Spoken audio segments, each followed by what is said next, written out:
TV सत्यमेव व्रतम।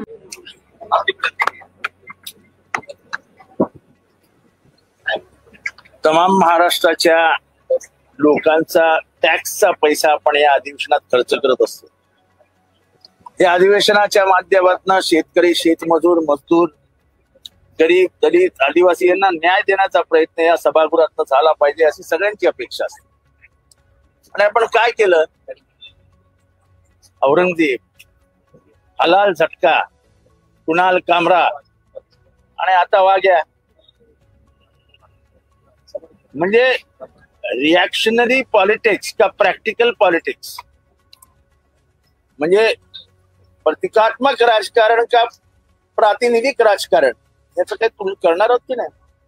आपण समाजाचे प्रतिनिधी म्हणून येतो समाजाच्या समस्या सोडवण्यासाठी, तर आपण त्या समस्या सोडवू शकत नाही, आपण त्यांना उत्तर देऊ शकत नाही, आपण निवडणुकीत केलेली आश्वासनं पूर्ण करू शकत नाही, म्हणून त्याला इमोशनल आणि सेंटिमेंटल टच देऊन ते राजकारणात संपवून टाकायचं, हे काय महाराष्ट्राच्या हिताचं नाही। तुम्ही औरंगजेबाची कबर खणा नाही तर ठेवा। कुणाल कामरा काय बोलला हे तुमचं तुम्ही बघा, पण महाराष्ट्राच्या कुठल्या समस्यांना उत्तर मिळालं? शेतकऱ्यांच्या कर्जमाफीचं काय झालं? याच्यावर चर्चा नाही करायची। नॉन इश्यूला इश्यू करून इश्यू बाजूला करणं हा राजकारणात मोठं षडयंत्र असतं, आणि सरकार हा षडयंत्र रचून महाराष्ट्राला फसवण्याचा प्रयत्न करतंय, आणि तेही अधिवेशनाच्या माध्यमातून हे मोठं दुर्दैव। संविधानावर चर्चा सुरू आहे, शेवटचा आठवडा आहे, विरोधी पक्षनेते मी काल पण बोललो, कसल्या संविधानावर चर्चा करता हो? संविधानाची पानं आणि पानं टराटरा फाडली आहेत तुम्ही। संविधानाचा सन्मान करणारे एकही पाऊल या सभागृहात उचलले गेलं काय? आजही पक्ष फोडण्यासाठी नेते कार्यरत आहेत। कसलं संविधान आणि कुठल्या संविधानाचा सन्मान? निधीचा वापर करून पक्ष फोडण्याच्या प्रक्रियेला हात लागणार असेल तर निधी हा महाराष्ट्राच्या जनतेच्या टॅक्स मधनं येतो, कोणाच्या खिशात येत नाही, आणि त्याचा वापर करून जर तुम्ही पक्ष फोडणार असाल तर त्याच्यासारखं दुर्दैव नाही। मागच्या 5 वर्ष आपण पक्षच फोडले, आताही पक्षच फोडणार, काय चालू आहे काय? 240 लोक आहेत विरोधी पक्ष, म्हणजे सत्ताधारी पक्षामध्ये अजून हाऊस भागली नाही काय? नरेंद्र मोदी यांनी चौकात सुरू केलेले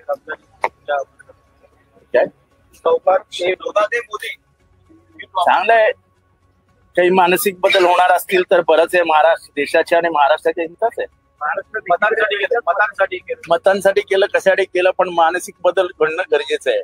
मतांसाठी करा हरकत नाही, पण मुसलमान सुद्धा माणसं आहेत, मुसलमान सुद्धा जगण्याच्या लायकीचे आहेत, आणि त्यांना जगू दिलं पाहिजे। एवढी जरी मानसिकता झाली तरी चांगलं आहे।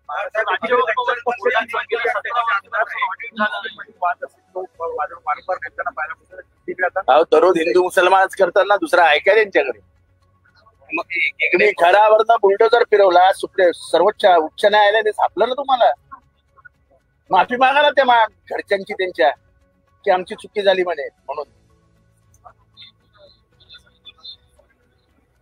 गुन्हेगाराला फाशी द्या, गुन्हेगाराच्या आईची, गुन्हेगाराच्या पोराची, गुन्हेगाराच्या पोरीची, गुन्हेगाराच्या बायकोची काय चूक?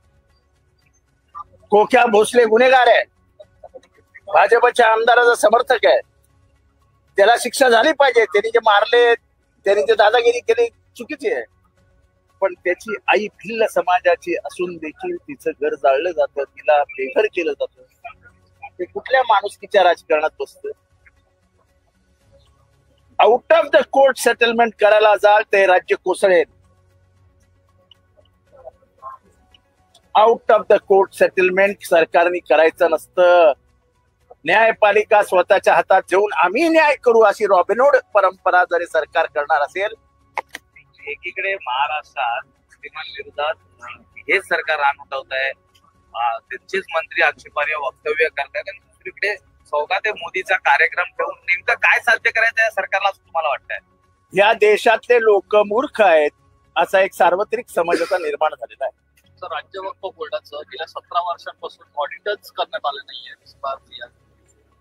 एक आरटीआय अहवालातून माहिती काय माहित नाही, पण ऑडिट करायला पाहिजे. कुठल्याही संस्थेचं 1 वर्षानंतर ऑडिट झालंच पाहिजे. ऑडिट झालं नसेल तर इट्स ऑब्जेक्ट. की आजचे पुढारी जे पाया पडण्याच्या लायकीचे राहिले नाहीये, त्यामुळे पाया आम्हाला एक पाय दिसतात, त्या पायांचं नाव आहे शरद पवार. बाकी त्यांचं मला माहिती. अर्थसंकल्पीय अधिवेशनाचा आज शेवटचा दिवस आहे. हे अर्थसंकल्पीय अधिवेशन घेतलंच कशाला होतं हेच कळत नाही. तुम्हाला औरंगजेबच आणायचा होता, बाहेर आणायचा होता. तुम्हाला कुणाल कामरा आणायचा होता, बाहेर आणायचा होता. तुम्हाला वाघ्या कुत्रा आणायचा होता, बाहेर आणायचा होता. जे विषय समाजाच्या कुठल्याही हिताचे नाहीत, समाजाचे समस्या सोडवणारे नाहीत, ते विषय आणून तुम्ही तुमचं अपयश झाकण्याचा प्रयत्न करता. हे समजण्या इतकं महाराष्ट्र मूर्ख नाही.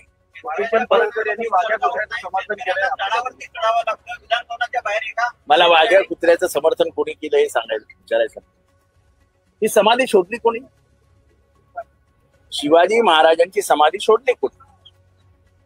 शिवाजी महाराजांची समाधी शोधत असताना महात्मा ज्योतिबा फुले हे अवघड वाटेने रायगडावर गेले. रायगडावरती दऱ्या डोंगर शोधत शोधत त्यांनी अतिशय जीर्ण अवस्थेत असलेली शिवाजी महाराजांची समाधी शोधली.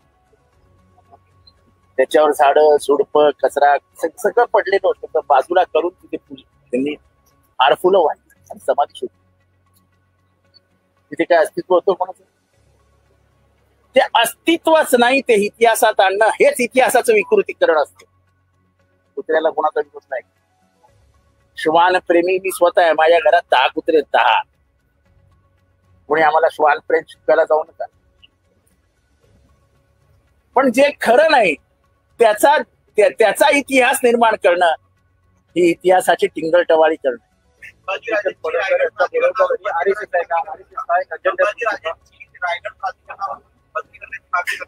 कोण करणार आणि का करायची? छत्रपती आहेत ते, महाराजांचे वारसदार आहेत ते. हिम्मत कोणाची त्यांना काढण्याची? कोणी हिम्मत दाखवावी छत्रपती संभाजींना रायगड प्राधिकरणावरून काढण्याची? बरं, आता शेतकरी एवढी दिवस झाला प्रतीक्षेत होता, अधिवेशनाच्या प्रतीक्षेत होता, कर्जमाफीच्या प्रतीक्षेत होता. त्यांच्या माध्यमातून छत्रपती शिवाजी महाराजांची उंची कमी करण्यासाठी मी अजूनही नेहमी सांगतो की इथला एक वर्ग आहे जो काही बहुजनांचा वापर करून छत्रपती शिवरायांच्या इतिहासाचं विकृतीकरण करत असतं. मी आज इथे जाहीर मागणी करतोय की पानिपतला छत्रपती शिवरायांचा पुतळा उभारताय, अभिनंदन. पण त्याही पेक्षा छत्रपतींच्या बाजूला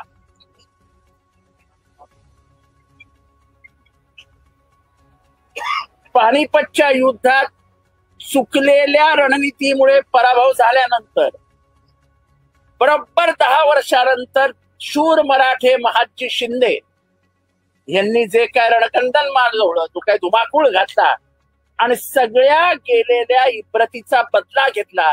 त्या महादजी शिंदेचा पुतळा आपण दिल्लीतही उभारा आणि पानिपतलाही उभारा अशी जाहीर मागणी त्यांना मानाचा मुजरा करत मी आज महाराष्ट्रासमोर आणि सरकारला करतो आहे.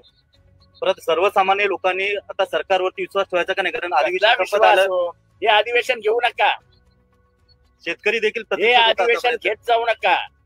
तुम्हाला अधिवेशन उधळायचं असतं, तुम्हाला अधिवेशनामध्ये चर्चा करायच्या असतात, म्हणून तुम्ही औरंगजेब काढता. तुम्ही काय ते हलाल झटका काढता. एका चर्चेचे विषय आहेत का विधानसभेत? एक तर तुमचा जीडीपी घसरतोय, तुमचा ग्रोथ रेट घसरतोय, आर्थिक मंदी दिसते, लोकांच्या नोकऱ्या जात आहेत, लॉ अँड ऑर्डरचा प्रश्न उभा राहिलाय, ऑनर किलिंग महाराष्ट्रात वाढतायत, दलितांवरचे अत्याचार वाढतायत, बायकांवरचे बलात्कार वाढतायत. त्याच्याबद्दल बोलत नाही तुम्ही.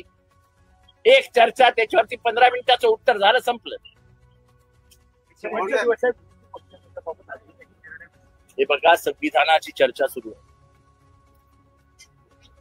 संविधानाचा किती सन्मान करतात. तर कायद्याच्या कुठल्याही पानावरती विरोधी पक्ष नेता अपॉइंट करताना, त्याची नेमणूक करताना संख्या किती असावी असं कुठेही लिहिलेलं नाही.